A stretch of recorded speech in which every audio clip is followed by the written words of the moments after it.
Hi. Well, it's the lunch break, so I wanted to chat with you a little bit about Wisconsin. There's a war happening in Wisconsin, and you need to get involved. We're talking about this every day at the Lunch Alert, and once a day at about 11 a.m. I hope in your email boxes you get my video, and I hope you watch it, and I hope you enjoy it. Hope you enjoyed the debate they had a few nights ago. I thought that was really interesting. You remember the war in Wisconsin. You remember the massive sit-ins in the state capitol and how the Union goons just descended on Madison, Wisconsin. And what Governor Scott Walker was trying to do, and did do, succeeded at doing, was very reasonable. He said, instead of letting collective bargaining determine how we run our schools, I want to limit collective bargaining, not for cops or firemen, but basically for teachers, to wages and benefits. Those are okay. They can bargain over those, but not over things like teacher tenure and paying teachers, merit pay, layoffs if they're necessary, curriculum, none of that stuff. That's all managerial to be decided by the school boards and by the parents. The union contract shouldn't run the schools. And the teachers were outraged about it. They demonstrated, they picketed, they sat in at the State House. The Democratic senators, you recall, from Wisconsin, the 14 of them, actually walked out of the Senate and went to Illinois so that they couldn't be brought back by the Sergeant-at-Arms, and without a quorum, the Senate couldn't act. And this craziness went on for 60 days until finally the senators came back. They sat in the Senate, the bill passed, Walker signed it. Then the unions tried to topple the judge, who was the swing vote on the Wisconsin Supreme Court, David Presser. And he got reelected by the skin of his teeth and maybe the help of some of you. And just recently, the court ruled 4-3 in favor of the Wisconsin reforms. Now comes the crucial round 3. The Democrats are circulating recall petitions against 6 of the 19 Republican senators.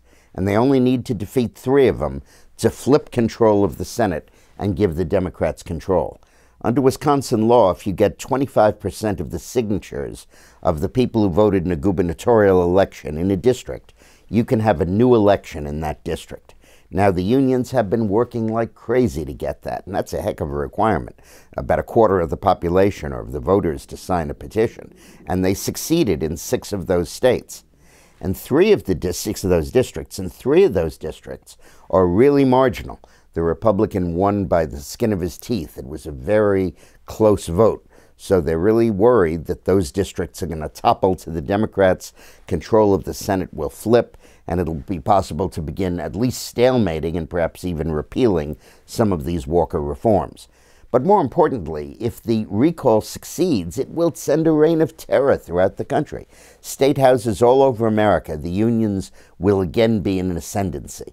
In Illinois and Indiana and Wisconsin and Michigan, Ohio, Pennsylvania, Florida, Texas, the unions, which are now in retreat, will suddenly have shown their power to punish legislators who dare to suggest that merit should be the criteria for paying teachers, that bad teachers should not be laid off, that they should stay on because of tenure, and that if we do layoffs, the young, enthusiastic new teachers have to be the first to go, and we protect the old ones, that many of whom are burned out and not productive.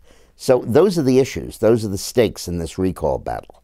The recall elections are going to be July 12th. Only about 4 weeks from now, and the unions are pouring money into Wisconsin to try to get these state senators recalled. And, you know, they have an automaton vote. You know, they have a built-in political machine.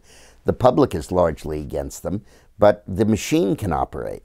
And it's only if we have a high enough turnout that we're going to be able to stop them from recalling these senators. Because after all, in a recall election, it's not like a presidential race.